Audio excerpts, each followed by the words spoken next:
আগামী নির্বাচনে আওয়ামী লীগ অংশ নিতে পারবে না, প্রধান উপদেষ্টা। আওয়ামী লীগ আগামী জাতীয় নির্বাচনে অংশ নিতে পারবে না বলে জানিয়েছেন অন্তর্বর্তী সরকারের প্রধান উপদেষ্টা অধ্যাপক ডক্টর মোহাম্মদ ইউনূস। বৃহস্পতিবার সন্ধ্যায় রাষ্ট্রীয় অতিথি ভবন যমুনায় ব্রিটিশ আন্তর্জাতিক উন্নয়ন মন্ত্রী বার্নেস জেনি চ্যাপম্যানের সঙ্গে বৈঠকে এমনটা জানান তিনি।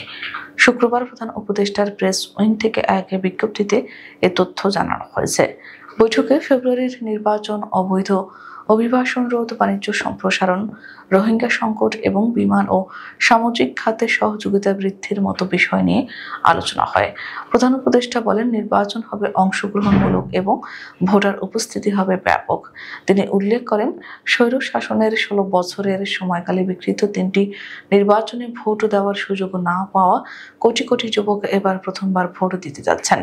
তিনি আরও জানান, দেশের সন্ত্রাসী বিরোধী আইন অনুযায়ী আওয়ামী লীগের কার্যক্রম স্থগিত হওয়ায় তারা নির্বাচনে অংশগ্রহণ করতে পারবে না এবং নির্বাচন কমিশন দলটিকে নিবন্ধিত রাজনৈতিক দলের তালিকা থেকে সরিয়ে দিয়েছে।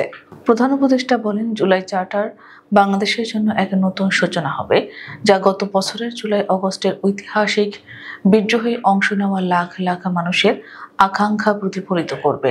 ব্রিটিশ মন্ত্রী চ্যাপম্যান অধ্যাপক ইউনূসের নেতৃত্বের প্রশংসা করেন এবং জাতীয় ঐকমত্য কমিশন ও রাজনৈতিক দলের মধ্যে জুলাই সনদ সম্পর্কিত চলমান সংলাপের গুরুত্ব তুলে ধরেন। তিনি অভিবাসীদের ব্রিটিশ আশ্রয় ব্যবস্থার অপব্যবহার নিয়ে উদ্বেগ প্রকাশ করে নিরাপদ ও বৈধ অভিবাসনের উপর গুরুত্ব আরোপ করেন। অধ্যাপক ইউনূস বলেন, তার সরকার নিরাপদ অভিবাসন নিশ্চিত করতে প্রতিশ্রুতিবদ্ধ এবং বৈধ চ্যানেলের মাধ্যমে আরও বেশি বাংলাদেশিকে বিদেশে কর্মসংস্থানের সুযোগ নিতে উৎসাহিত করবে। দুই নেতার রোহিঙ্গা সংকট ও বাংলাদেশে 10 লাখেরও বেশি আশ্রয় শিবিরে মানবিক সহায়তা অব্যাহত রাখার প্রয়োজনীয়তাও আলোচনা করেন। ডক্টর ইউনূস বলেন, শিবিরের যুবকেরা আশাহীন হয়ে বড় হচ্ছে, রাগান্বিত এবং হতাশ। আমরা নিশ্চিত করতে হবে তারা শিক্ষা পাবে। বৈঠকে ঢাকা ও লন্ডনের মধ্যে বাণিজ্য ও সহযোগিতা বৃদ্ধির সম্ভাবনা নিয়েও আলাপ হয়। ডক্টর ইউনূস জানান, বাংলাদেশ উপকূলীয় ও সমুদ্র সংক্রান্ত গবেষণার জন্য একটি ব্রিটিশ গবেষণা জাহাজ কিনছে। মন্ত্রী চ্যাপম্যান দুই দেশের বিমান খাতের সম্পর্ক শক্তিশালী করার আহ্বান জানান এবং জানান, এয়ারবাস ইন্টারন্যাশনালের প্রধান শিগগিরই বাংলাদেশ সফরে আসবেন। বৈঠকে উপস্থিত ছিলেন জাতীয় নিরাপত্তা উপদেষ্টা doctor Khalilur Rahman, SDG coordinator Lamia Morshed এবং British high commissioner Sarah cook.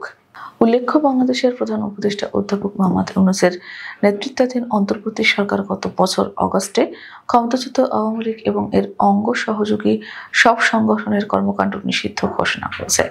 জারি করা এই সম্পর্কিত প্রজ্ঞাপনে এ নিষিদ্ধ করার পেছনে যেসব কারণ বিবেচনায় নেওয়া হয়েছে সেগুলো তুলে ধরেছে সরকার। এর আগে গত নভেম্বরে ছাত্রলীগকে নিষিদ্ধ সংগঠন হিসেবে ঘোষণা করেছিল সরকার।